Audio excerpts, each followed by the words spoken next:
Yo mga idol, kamusta? Sports Talk PH nga pala.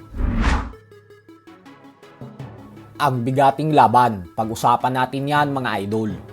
Ngunit bago ang lahat ay huwag kakalimutang mag-subscribe at i-click ang notification bell button for more sports talk. So makalipas nga po ang halos isang taon magmula nang matalo ang former Unified Lightweight World Champion George Kambosos Jr. via 12-round knockout sa kamay ng former pound-for-pound king Vasily Lomachenko, ay nakatakda na po ulit itong sumampa sa ibabaw ng lona mamaya, kung saan makakasagupa niya ang bagitong Australian knockout artist na si Jake Willie. May record na 16 wins with 50 knockouts at isang talo lamang. Wala pong naging problema ang dalawa sa pagkuha ng tamang timbang sa official and final weigh-in kahapon, dahil pareho silang lumusot sa 140-pound limit ng junior welterweight division. Kaya naman dahil dyan ay tuloy na ang kanilang sagupaan mamaya. May edad pa lamang na 24 anyo si Willie, kaya malaking pagkakataon po ito para sa kanya upang patunayan ang kanyang sarili na isa na siyang world-class fighter.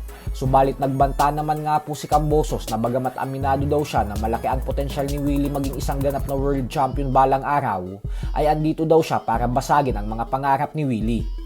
Samantala, naganap na din po ang official and final weigh-in para sa world title defense ng current unified WBC and WBO junior middleweight world champion Sebastian Fundora kanina lamang, kung saan dedepensahan niya naman ang kanyang titulo sa American challenger na si Chordale Booker. May record na 23 wins with 11 knockouts at isang talo lamang. Sa weigh-in kanina ay tumimbang ng 152.8 pounds si Fundora, habang si Booker naman ay 152.6 pounds. At dahil parehong pasok ang kanilang mga timbang sa 154-pound limit ng junior middleweight division, kaya naman tuloy na din po ang kanilang sagupaan bukas. Sa final face-off ay kapansin-pansin na sobrang laki ng height and reach advantage ng kampiyon kumpara sa challenger, kaya hindi pa lubos maisip ng mga fight fans kung paano ito magagawang talunin ni Booker. Lalo pat sobrang taas talaga ng kumpiyansa ngayon ni Fundora dahil nanggagaling pa lang ito sa isang napakatinding panalo via split decision kontra sa former world champion Tim Tszyu isang taon pa lamang ang nakakalipas. Kaya naman abangan din po natin ang sagupaan na ito. Sa kabilang banda naman mga idol ay tila agaw eksena naman nga po ang former 5 Division World Champion Floyd Mayweather Jr.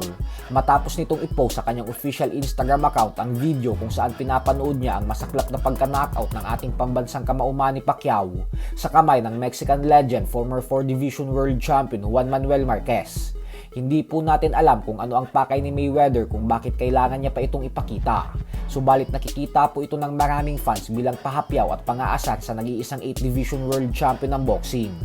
Ganun pa man ay wala pong panahon si Pacquiao para sa mga ganitong klaseng kalokohan dahil abala po ang ating pambansang kamao sa pangangampanya para sa nalalapit na eleksyon sa buwan ng Mayo. So hanggang dito na lamang po muna tayo mga idol.